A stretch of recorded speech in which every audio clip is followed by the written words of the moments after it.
C'était Claude Debussy sur RCF à l'instant avec cette plus que lente jouée ici par Samson François en 1961. Alors Philippe Soler, je sais que vous possédez une collection impressionnante de disques, de vinyles, Oui, de 78 disques. tours, vinyle. Voilà.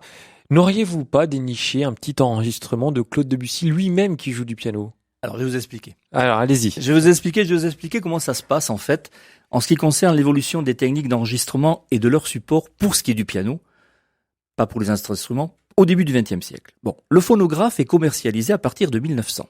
Oui. L'enregistrement jusqu'en 1925-1926 est acoustique. Le micro n'existe pas. Le son passe par un cornet, lequel aboutit directement sur le disque par l'intermédiaire d'une aiguille et enregistre l'instrument ou la voix. Pour le piano, le résultat sonore est décevant. La donne est faussée. Le jeune pianiste Arthur Rubinstein se refusera à enregistrer selon ce principe, disant que le piano ressemblait plus à un banjo qu'à autre chose. Alors comment faire à cette époque pour enregistrer le piano? Eh bien, ça sera le piano pneumatique.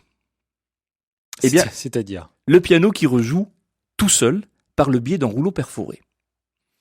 On fait jouer le pianiste, une première perforation sur le rouleau note le rythme, tandis qu'une deuxième s'attache à la dynamique et au jeu des pédales. Tous ces détails sont notés graphiquement. Il suffit ensuite de mettre le mécanisme en marche et le piano se met à jouer tout seul. Il y aura 3 systèmes de reproduction, pianola, duo-art et velte-mignon. Ces rouleaux perforés vont rencontrer un succès fou car ils seront bien supérieurs à l'enregistrement des 78 tours acoustiques de l'époque. Des pianistes comme Cortot, Paderewski, Hoffmann vont enregistrer selon ce principe, mais également des compositeurs comme Ravel, Scriabine, Granados, Gershwin et bien évidemment Claude Debussy. Très bien. Alors, au début des années 2000, un éditeur australien d'Alsenio va faire un travail de restauration sur les rouleaux. Il va doter un magnifique Steinway du mécanisme de reproduction. Il positionne les micros, met en route le piano et enregistre ses pianistes d'une autre époque avec les techniques du numérique. Le résultat est saisissant. Je vous propose d'écouter Debussy jouant une de ses propres œuvres, La soirée d'Engrenade. Ce rouleau perforé date de 1913.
Voilà, c'est Claude Debussy qui joue lui-même. On peut imaginer ça. Ça date de 1913 en fait. Je trouve ça très, très émouvant. Ouais. De se dire que c'est Debussy qu'on entend avec un son pareil. C'est extraordinaire. C'était la soirée dans Grenade, l'estampe numéro 2. Donc 1913 et ensuite ça a été enregistré en quelle année? Et ils ont refait les reports à partir de 2000. Il y a toute une série d'enregistrements. Il y a Gershwin, Granados, Ravel, Scriabin, Rachmaninoff. Tous les grands compositeurs, on peut les entendre dans ces conditions.